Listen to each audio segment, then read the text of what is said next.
Good morning, everyone. Thank you for joining me at this outstanding school, Manorhaven, and I had the most enjoyable breakfast I've had in a long time, speaking mostly to third graders about what life is like now that we are instituting a program that I'm enormously proud of, which is ensuring that every single school child in the state of New York has free breakfast and free lunch. And why is that so important? Well, first of all, it's a savings for parents. Parents across the state are struggling with the cost of everything, the back-to-school sneakers and clothes and backpacks.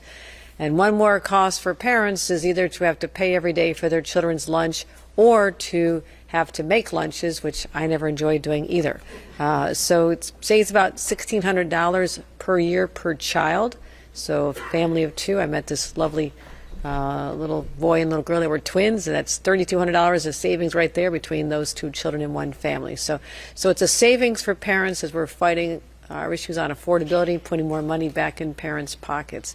The other one is there's a stigma associated with children who have the free or subsidized breakfast or lunches. It's real. When I announced this here on Long Island, right after my State of the State address, we had a large gathering at a neighboring school, and I remember, Republican state legislator came up to me and said, you know what, this is transformational what you're doing. And I said, why is that? And he says, I was one of those kids who, because of the stigma, I never went to lunch. I skipped lunches every day because I didn't want to be embarrassed. The fact that I was singled out as a student whose parents couldn't afford to pay fully for lunch. And so that meant a lot to me as well, that we want to remove the stigma, put money back in parents' pockets, but also it is so important that our kids have every advantage possible to them when they're in our schools across the state.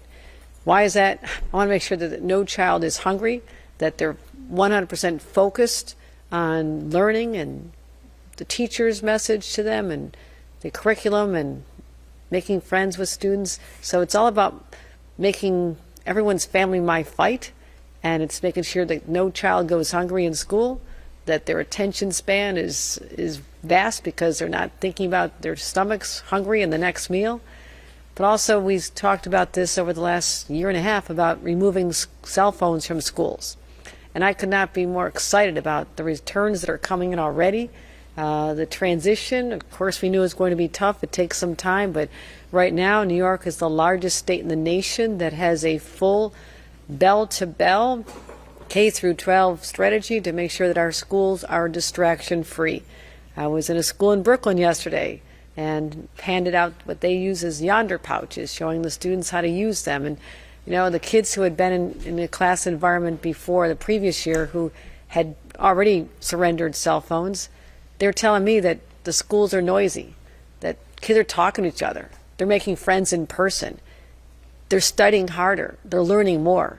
So all the results are trending very positively, and I'm very, very, again, excited that this was an initiative that we undertook against a lot of opposition, but we came through, and I know that at the end of the day, our children are going to thrive without the stress of having that addictive cell phone bombarding them with messages all day long when they should be learning and making friends. So that's what we're working on here today. As I talk about fighting for families, your family's health is everything to me. I was the mom who always made sure that my children got their vaccinations on time. Even as an adult, making sure that everyone I knew in my families could ensure that they knew how important it was to get the COVID shots over the last 5 years and how life-saving they are. When you think about the fact that the state of New York lost nearly 86,000 of our residents to this horrible, horrible illness, and what stopped those numbers from growing exponentially was the fact that we had very much accessible COVID shots, vaccinations, and to hear that the Trump administration is basically ignoring science, ignoring health, and making decisions that are just starting now that will have nothing but a negative effect on our family's health. And so here in New York, I can't sit on the side and let that happen. When they said that they're not going to be requiring COVID shots and other vaccinations for our families? I said, no, here in New York, we'll make those make parents have the option. If you want your child to have a COVID shot, it should be available to you, and it should be covered by insurance. And that's something that's really important to me. So what I'm doing now is signing a executive order, because extreme times call for extreme measures, and this is a power I have to use this in the interim until we were able to have the legislature get back together in January and pass legislation that mandates this. So what I have here is an executive order to allow pharmacists to be able to administer COVID shots for the next 30 days. We can renew this every 30 days, but when you change state law, you're required to review it every 30 days. And we're going to continue developing a long-term plan to fight these reckless decisions coming out of Washington, because I have no choice. It's not a mandate for families, but I know a lot of families that want to make sure that their kids are healthy when they're exposed to other students in school. And I want to let people know the number of cases, COVID, are on the rise in New York. We have about 600 new cases per day. I have many friends and family I know who are suffering from it right now, but this is the time of year when you'd normally be getting your COVID shot. I plan on getting mine very shortly.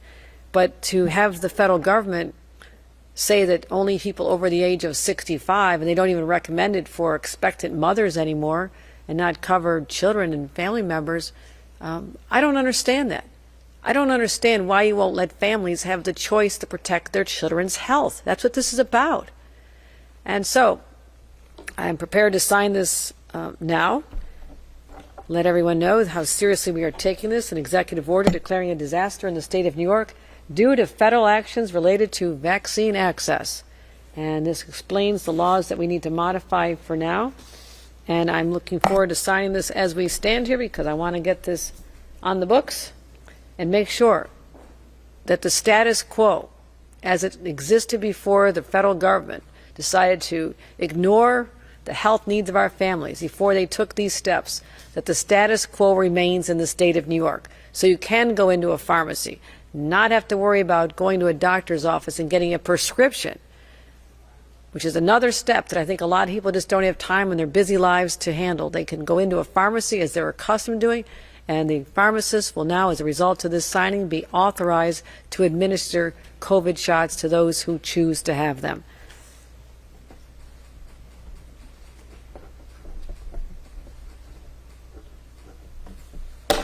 The order is signed and now in effect. And with that, I will make this official, get this to the right people. Happy to take any on topics right now. We're going to start with on topics first. We got Zach Nash from Schreiber News Network. Hi, everyone. Hochul. My name is Zach Nash. I'm a senior at Schreiber High School here in Port Washington. I'm here on behalf of Schreiber News Network, which is the media team at our school. And I know that there are issues in New York State and across the country with an increase in childhood obesity and limited processed foods. How do you think that this program could help with those issues? What we're doing is making sure that children have access to food, number one. One of the drivers of childhood obesity, which I am deeply concerned about, because this has lifelong impacts on their overall health. We need our kids to start out healthy. They have physical education. They have exercise. We want them to build in just a routine of understanding how important it is, but it's also the nutrition. So when children do not have access to breakfast or lunch for free, as we're now starting to provide across the state, they're more apt to snack on unhealthy foods. And you never hear a snack of being healthy in most situations. Kids are used to grabbing something that just fills their stomach to keep them going again. I want our children to have their stomachs full from breakfast to lunch and beyond, and I think that'll go a long way. This policy will go a long way toward abating that really is a crisis of childhood obesity. But thank you for your attention to the issue. Thanks. On topic, CBS. Are you considering the executive order on topic? Or? Yep. If we have a school question, You we'll want to start use quick, and anything okay. else we'll School just first. use our friends. Sorry. Any other school-related questions? Dennis? Yeah. How you doing? Good morning. Good. Hi, Dennis. Do you feel like the elementary kids were asking the harder questions in the media? Yeah, they were tough. Yeah, they're asking you to choose basically your favorite child. My favorite sports teams. So no, they were adorable. So it was. I think I was prepared for them because of my years of having to go before the the New York State Press Corps, but they were tough. They were tough. They're actually pretty smart. They knew a lot of They're very smart. They were smart kids. I could have sat there all day and had serious conversations. And when they came and gathered around me afterward, they looked at me like they didn't want me to leave anytime soon. I love little kids. I just gravitate to them. Walking down the street, I'm more apt to say hi to your little baby than anybody else on the streets as I'm taking my strolls every day. But I know it was fun. Any other school-related questions? That's it. All right, well, thanks, gentlemen, from Thanks Freiburg for coming, and guys. school officials. Yeah, I You're appreciate you. Way to go. It's an important part of our institution to have a free and healthy press corps, right, everybody? Yes. See you next leaders. Good luck. Oh, yes.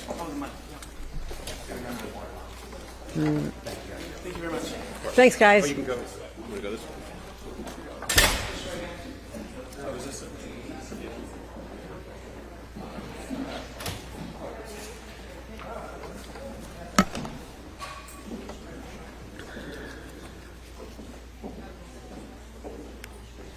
Probably nothing else on your minds today, right, guys?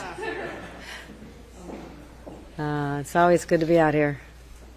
All right, CBS. How are you, John? Yes, it's CBS. When it comes to the new executive order you signed, is there hesitancy because of the federal guidelines, and is it in response also to Florida's policy change? Right. Now, this specifically pertains to COVID shots at this moment, but my team is working round the clock to ensure that whatever Washington does, that we're prepared to respond, so there's no gap in coverage for New Yorkers. Now, what Florida is doing, I find unconscionable, that you're denying the options for families who want to keep their kids safe. And sadly, I expect there's going to be a rise in childhood illnesses without the vaccinations in states where they're more callous about their children's health. I don't know how you ignore decades and decades of research that shows you can prevent these illnesses, which used to be debilitating, life-threatening for generations ago, that you ignore the fact that we've saved millions of lives with these vaccinations for children entering schools, and they just say, who cares? We're not going to do that anymore. I find that appalling. And I just have one follow-up question. Are the vaccines covered by the state version of Medicaid? We're going to make sure that everyone who has health insurance has coverage of this. We're actually working with there's a question about whether or not your insurance policy covers this, separate from Medicaid even. Yes, Medicaid covers it. But for those who have traditional insurance, many of the large insurers have said they'll cover it anyhow, because if you can prevent an illness, isn't that a lot less expensive to treat in the long run? No illness versus someone who has a life-threatening disease because they didn't get a vaccination. So the insurance companies understand how important these are, but we're going to work through some of the details. Again, a lot of this can be settled when we come back with more comprehensive legislation in January. It just said, I can't wait that long. We are in peak COVID season. It's starting up now. The cases are going up. People need to be aware of this. And this is the time when people should be thinking about getting their shots for themselves and their families if they choose. Okay, ABC. CVS and others said they would require a doctor's prescription. Personally, how do you feel about that? And then why did you feel the need for this executive order? Because I don't think people are going to take the time to go get a doctor's prescription. I think that people's lives have become conditioned to be able to walk into a pharmacy, and I want to keep the status quo. I want more people to get the vaccination if they want it. I don't want to have barriers to they or their family's health because of this artificial roadblock. And even the prescription idea, well, does the person already have to be showing symptoms, that they ought to be sick? Because basically Washington is saying only people over 65. So what proof do they have to show to a doctor, or does the doctor have to establish that this person is sick enough to have it? They just changed all the standards. This is a preventative measure. Everybody who wants it should have it readily available to them, and that's why we're doing this. Okay, two more. Sure, go ahead. Yeah, News 12. Hi, how you doing? Tom Shaw's News 12. Now, this is just for New York State residents, correct? Like someone that's undocumented or someone that lives in a different state that want to get this, can they? Or like, how does that all work? Let me get you the answers on this. We moved very quickly to get this out as soon as possible. I don't know about someone out of state. That's a good question. Do they need ID yeah. to get their shot or vaccination? Our position now, and I'm going to clarify this, but our position now is to keep the status quo the way it is. Exactly. That's the purpose of this executive order. Keep the status quo so the people who are able to walk in right now and get a COVID shot would be able to continue to do so without barriers in place. Okay, last question, Maura, you say. Thank you. What can you tell us about immigration and customs enforcement activity near schools on Long Island and elsewhere in the state? Well, it's very disturbing to me what is happening in our schools, and these are supposed to be sanctuaries and a safe place for our children to learn. And our schools right now are getting guidance from our state education department, the Know Your Rights, also plans for families. I mean, sadly, these children need to know what happens if they head home from school and the parents are no longer there, or that something happens in a school environment to a student. They're not allowed to come onto the school grounds unless they have a warrant, a criminal warrant. But when the children step off the grounds, there is a vulnerability there. But I would just say this, I won't support any effort to separate families. I think it's appalling. I have said all along, I will help the federal government remove people who are threats, that are violent criminals. This is what the president promised during his election. This is what we are told. Go after the worst of the worst. It's all we heard about. And now you have raids, mom and her daughter separated here on Long Island. We had the raids on the farms up in upstate New York, 40 people. You know what happened when they took those 40 families? The kids came home from school and there's no adult in the house. So I find it unconscionable, but I'm going to make sure that everyone knows their rights and that the state education department continues communicating with parents on what they need to know should this happen in their school to their children. Are we good? Governor, your thought on the president possibly offering a job to Mayor Adams and Curtis Fleetwood to get them out of the New York City mayoral race? Well, contrary to what the president thinks, he's not a king. He's not a kingmaker. And he should be not anointing the next mayor of New York City. That is the right of New Yorkers to determine. And no one should be accepting that assistance. It should be rejected. Otherwise, there'll be a sense that people are compromised if they're getting the road cleared because of who the president wants as the next mayor that he believes he would be able to control. Clearly, that's why he's doing it. I have to stand up against that. I want to make sure that our elections continue free and clear without that kind of interference, and I reject those efforts wholeheartedly. All right, thanks everybody. Right. Thank you. Thanks, everyone. Appreciate you coming out. Take care. Thank you, Governor.